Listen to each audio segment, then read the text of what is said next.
Les amis, Kylian Mbappé peut-il encore rester au Paris Saint-Germain? C'est votre revue de presse spéciale PSG avec les copains de Hisense que je salue, partenaire de cette revue de presse toute cette semaine, Ligue des Champions, partenaire officiel du Paris Saint-Germain, spécialiste TV et électroménager.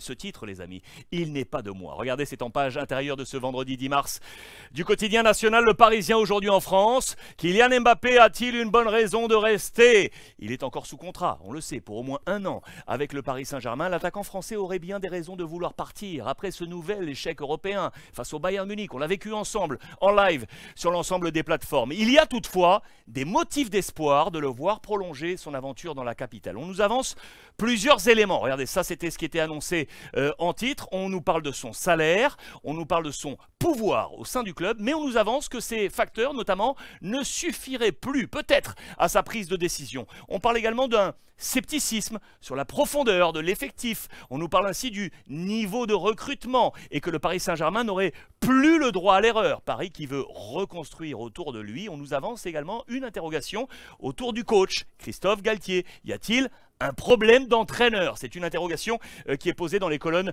du Parisien aujourd'hui en France. En parlant de recrutement pour construire autour de Kylian Mbappé, dans les colonnes de l'équipe de ce vendredi 10 mars également, lui, 3 petits points quant à savoir s'il va rester oui ou non.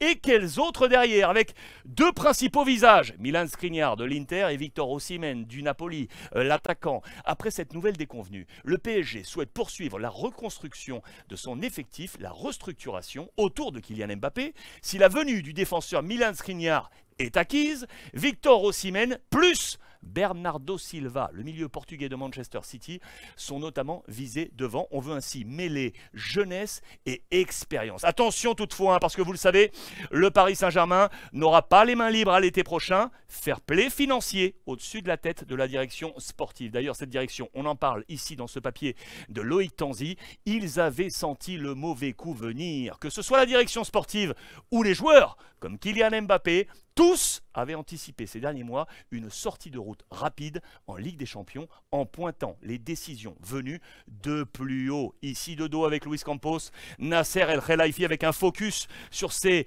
12 ans d'impasse. Regardez ici dans les colonnes de l'équipe, le président du Paris Saint-Germain depuis le début de l'aventure qatarienne, Nasser El Khelaifi a réussi à survivre à tous les revers du club en Europe.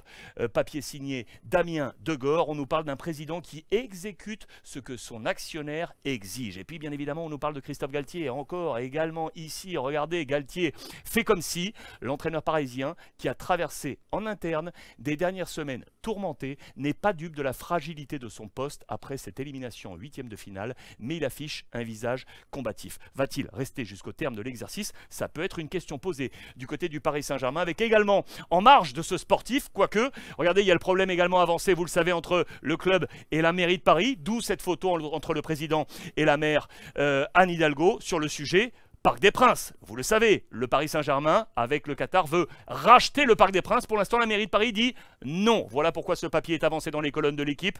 Le PSG va se positionner sur le Stade de France dans sa quête d'une nouvelle enceinte. Dans l'hypothèse où il ne pourrait pas acheter le parc, le club parisien envisage de répondre à l'appel d'offres que l'État va lancer pour celle de Saint-Denis et du Stade de France. Et si le PSG bougeait du côté du Stade de France? En attendant ce week-end, match de Ligue 1, 27e journée, et le Paris Saint-Germain sera sur la pelouse de Brest, 21 h, pour maintenir ses 8 points d'avance avec l'Olympique de Marseille.